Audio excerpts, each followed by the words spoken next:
Have you ever stood in the hush of your own thoughts, feeling the weight of a choice you couldn't quite name? Imagine a chessboard, not one polished to a gleam in a grand hall, but one cloaked in shadow, its edges frayed from years of unseen struggles. The air carries the faint scent of aged wood and the low rumble of a storm on the horizon. This is your life, Elias, a 32-year-old man who greets each dawn in a city that feels like a maze with no exit. You're on this board, stepping through its squares, but the rules are murky, the pieces unfamiliar, and the opponent?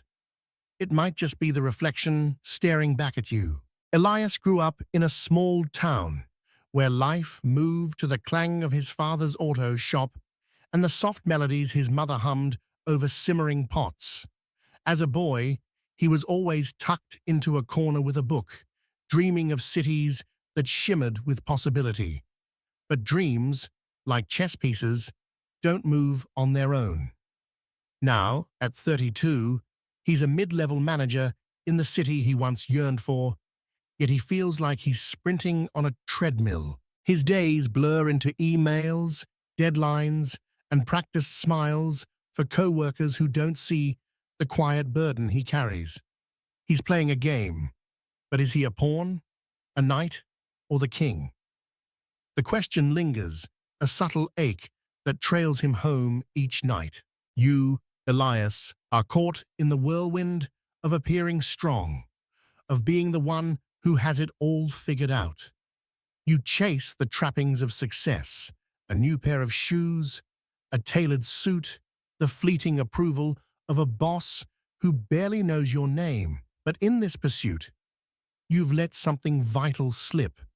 Your purpose isn't just to survive, but to live with intention. Your life's chessboard demands strategy, not knee-jerk moves. You push forward, but without a clear path, like a knight leaping boldly into a square that leads to nowhere. You've been told victory lies in the hustle, the grind, the relentless march onward. But what if victory is in the pause, in knowing what you're fighting to protect? Let me tell you about Clara, a woman Elias met one rainy afternoon in a coffee shop. At 45, with silver threads woven through her hair, Clara had a laugh that felt like sunlight piercing storm clouds. She'd once been a corporate lawyer, climbing ladders others envied, until a panic attack in a boardroom forced her to see she was chasing a prize she didn't want.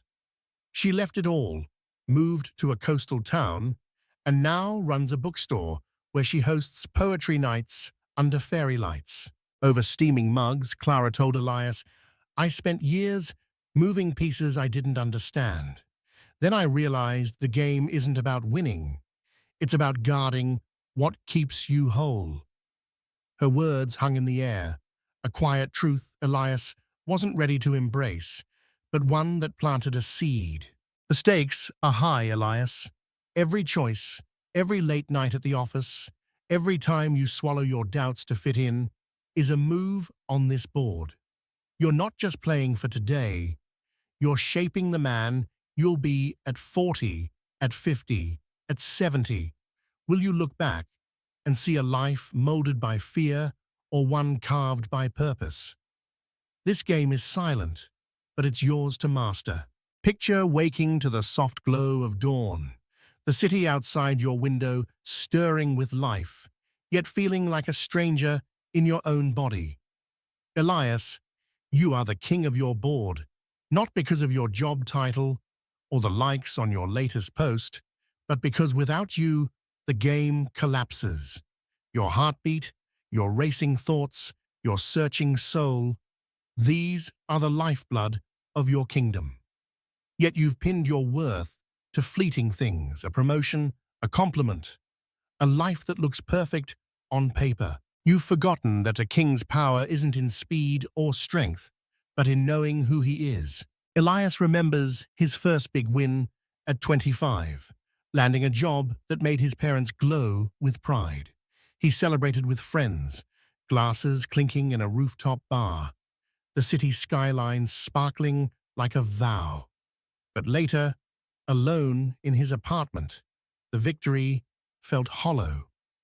The job was grueling, the hours relentless, and the praise from colleagues was like coins that couldn't buy peace. He kept moving, because stopping meant facing the question he dreaded: what do I really want? The world tells you to control everything, Elias, to have every answer, to be everywhere at once. But that's not strategy, that's chaos. A true king moves with purpose, observing the board with quiet clarity. You've spent years believing strength means never faltering, never doubting. But real strength is in safeguarding your peace, in protecting the sacred space where your true self breathes. Without that, no title, no bank account, no applause can hold you together. Think of Marcus, a colleague Elias looks up to. At 38, Marcus seems to have it all. A corner office, a family, a stride that exudes confidence. But one evening, over drinks, Marcus let his guard down. "I'm always on," he said, his voice barely above a whisper. "If I stop, I'm afraid it'll all unravel." Marcus is a rook, charging in straight lines, untouchable until he's not. Elias saw himself in Marcus, a man running from the silence that might reveal what he's been ignoring. The problem isn't your lack of success, Elias. It's your lack of direction. Without knowing what you're defending, every distraction feels like a threat, every setback a defeat. A skilled player starts by knowing their king, his limits, his strengths, his purpose. You've been so focused on proving yourself to others that you've neglected the one person who matters most: you. Now imagine a moment of stillness, the kind where the world slows and you hear your own pulse. Elias, you've been playing as if you're untouchable, as if the wounds you hide don't bleed. You move like a rook, charging forward without pause, but you're the king. And a king wins by enduring, by choosing when to advance and when to stand firm. Every time you betray yourself, saying yes when you mean no, smiling when you're breaking, you place your king in an invisible check. Elias recalls a night at 30, standing in his kitchen, the clock ticking past midnight. He'd just finished a project that earned him a bonus, but his hands shook as he poured a glass of water. The pressure to perform, to be the reliable one, had left him sleepless, his thoughts a tempest he couldn't calm. He wanted to call his sister Lena, but it was too late. And what would he say? That he was crumbling under the weight of a life he'd chosen? You've built walls, Elias, but not the kind that protect. You've crafted a persona, strong, capable, unshakable, but inside, your kingdom lies in ruins. You chase external victories, thinking they'll fill the void. But peace isn't found in applause. It's forged in the quiet moments when you choose yourself over the noise. Every time you prioritize others' expectations over your own truth, you sacrifice a piece of your soul. The cost? A life that feels like a performance, not a purpose. Let me tell you about Lena, Elias's older sister, now 36. Lena is a nurse. Her hands steady, but her heart heavy from years of caring for others.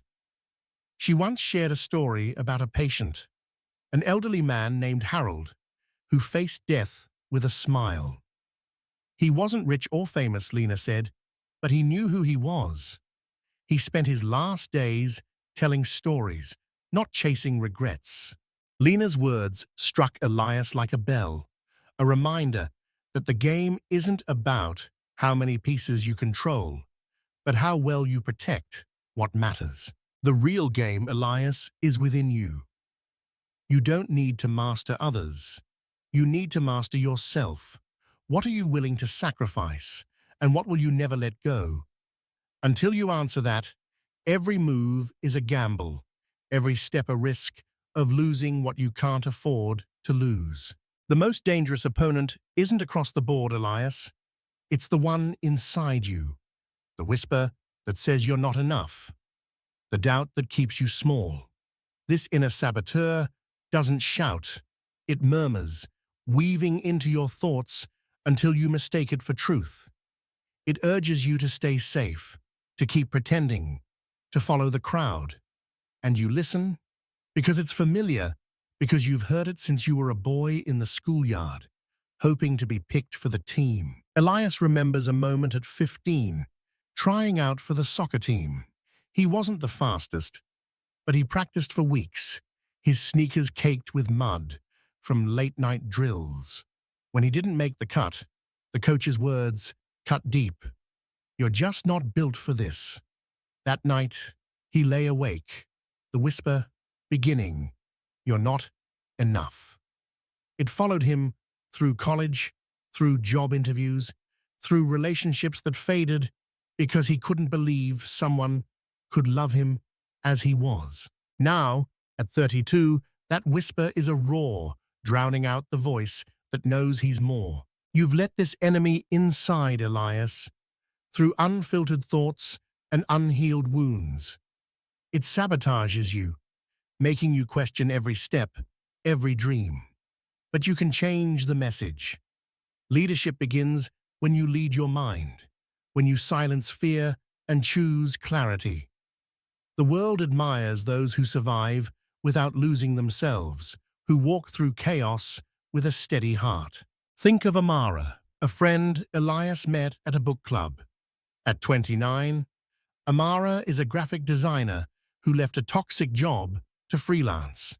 She told Elias about her first client, a small bakery that trusted her to redesign their brand. "I was terrified," she admitted, "but I realized the fear wasn't mine. It was the voice of everyone who'd ever doubted me." Amara's courage wasn't in her skill. It was in her choice to act despite the whispers. She's teaching Elias slowly that the enemy within can be silenced, but only if you face it. Chaos doesn't vanish, Elias. It's the backdrop of life. What changes is your ability to navigate it, to move with intention even when the board feels unsteady. You're not untouchable, but you can be unbreakable, not by hiding your flaws, but by protecting what makes you whole. Clarity is a flame that burns away the fog, Elias. It's not about having all the answers. It's about knowing what you won't compromise. Picture yourself on your board, the pieces scattered, the air heavy with the scent of rain. You're alone, but not lost, because you know your king, your values, your purpose, your truth. This is the power of clarity, and it's what separates those who react from those who decide. Elias once envied his friend Theo, now 34, a tech entrepreneur whose startup made headlines. Theo's life looked flawless: awards, investors, a penthouse with a view. But one night, Theo called Elias, his voice raw. "I built this for everyone else," he said. "I don't even know if I like it." Theo had power, but not clarity. He was a king without a crown, moving pieces for a game he didn't choose. Clarity isn't loud, Elias. It doesn't demand attention or applause. It's the quiet certainty that lets you say, "This is who I am, and this is what I'll protect." It's the courage to walk away from what doesn't serve you, to say no to what dims your light. In a world that thrives on doubt, clarity is a weapon, a shield, a map. It makes you dangerous, not to others, but to the noise that tries to pull you off course. Remember Clara, the bookstore owner? She told Elias about a night on her shop's balcony, the ocean roaring below. She'd just turned down a lucrative consulting gig to keep her bookstore alive.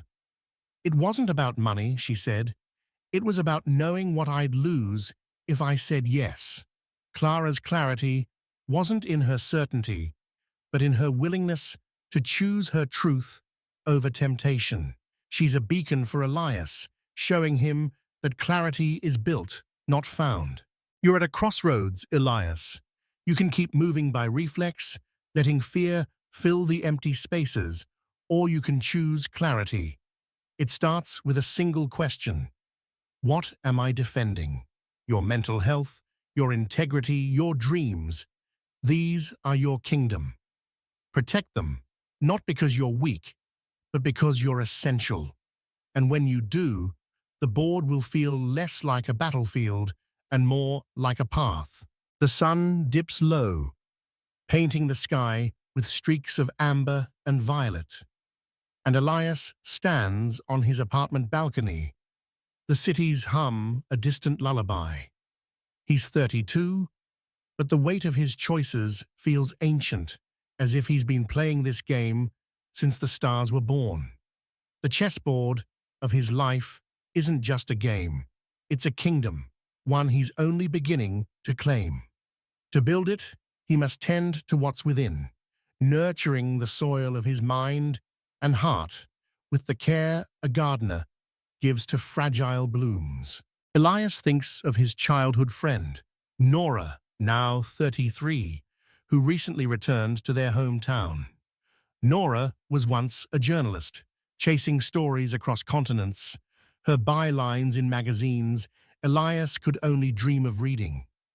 But the grind wore her down, the deadlines stealing her sleep, the pressure dimming her spark.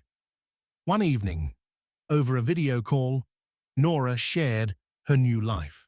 She's teaching at a community center now, helping kids write their own stories. It's not glamorous, she said, her eyes alight. But it's mine. I wake up knowing I'm where I belong. Nora's kingdom isn't built on accolades. It's built on purpose, on the quiet joy of living true. Building your kingdom, Elias, isn't about grand gestures or towering walls. It's about small, intentional acts, saying no to a meeting that drains you, jotting thoughts in a journal to untangle your mind, walking in the park to hear the crunch of leaves underfoot. It's about feeding your mind with ideas that lift you, not fears that bind you. Your kingdom is your mental health, your emotional balance, your unshakable core. Neglect it, and no external victory will hold. Elias recalls a moment last week, sitting in a park with a book Clara recommended. The pages spoke of resilience, of people who rebuilt after loss. One story stayed with him. A woman named Aisha, who lost her home in a fire but found strength in her community. Aisha didn't rebuild with bricks. She rebuilt with connection, with laughter, shared over borrowed tables, with stories told under starlit skies. Aisha's kingdom was her spirit, and she guarded it fiercely. Elias wants that, a kingdom that stands not because it's perfect, but because it's his. To build this, Elias, you must filter what enters your mind. The world is loud, with voices that tempt and taunt, ads promising happiness, posts flaunting lives that aren't real, news that feeds fear. But you can choose what to plant in your kingdom. Listen to music that stirs your soul. Read words that challenge your heart. Talk to people like Nora or Clara who remind you of what's true. And when the whispers of doubt creep in, meet them with kindness. They're not your enemy. They're signs you're human, signs you're growing. Your kingdom is a living thing, Elias, and it grows with every choice you make. Protect it with boundaries, not walls. Say yes to what aligns with your values, no to what pulls you from them. Nurture it with rest, with laughter, with moments of quiet where you ask, what do I need today? And above all, build it with intention, because a kingdom rooted in clarity is one that no storm can topple.